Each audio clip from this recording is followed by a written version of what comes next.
Number 1 digital network మనం టీవీలో ads ఇవ్వాలనుకుంటున్నారా? ఇంకెందుకు ఆలస్యం? డెవలప్మెంట్ మీది, ఆ బాధ్యత మాది. వెంటనే ఈ నెంబర్ కి కాల్ చేయండి. కొత్తది ఏమీ లేదు.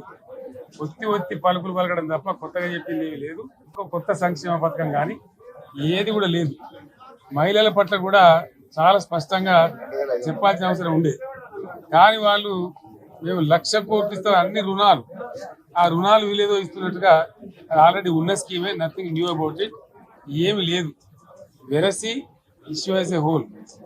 దురదృష్టం ఏంటంటే, మన బ్యాడ్ లక్ ఏంటంటే, మేము కూడా ప్రభుత్వం ఏర్పడిన తర్వాత కనీసం ఒక 6 మాసాల సమయం వాళ్ళకి ఇవ్వాలని మేము అనుకున్నాం. నేను కూడా శాసనసభకు దగ్గర రాలేదు. కానీ ఈరోజు బడ్జెట్ చూస్తే ఏ ఒక్క పాలసీ ఫార్ములేషన్ జరగలేదు.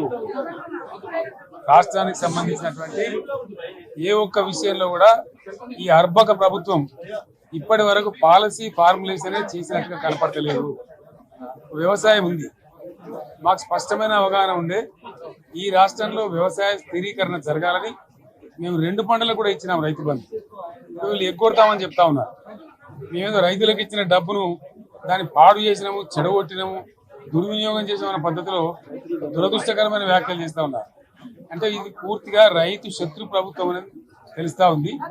ధాన్యం కొనుగోలు చేయలేదు, విద్యుత్ సరఫరా చేయడం లేదు, నీళ్లు సరఫరా చేయడం లేదు, చాలా ఇబ్బందులు పెడతా ఉన్నారు. ఇంకా రైతు భరోసా, రైతు బంధు గురించి ఇంకా ప్రస్తావనే లేదు. ఎప్పుడేస్తారని మా ఎమ్మెల్యేలు అడిగితే కూడా కనీసం సమాధానం చెప్తలేరు.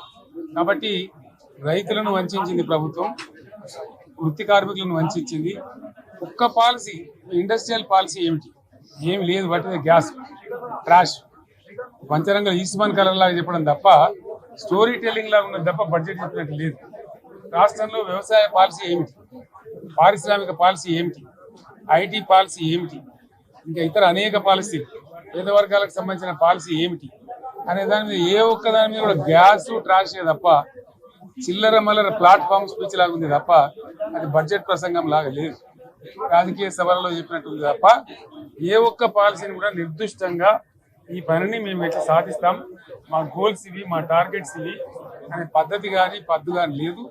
ఇది పేదల బడ్జెట్ కాదు, రైతుల బడ్జెట్ కాదు, యువల బడ్జెట్. విశ్లేషణలో మీకు తెలుస్తుంది. భవిష్యత్తులో బ్రహ్మాండంగా మేము దీన్నంతా కూడా చీల్చి చెండాడబోతాం. Thank you.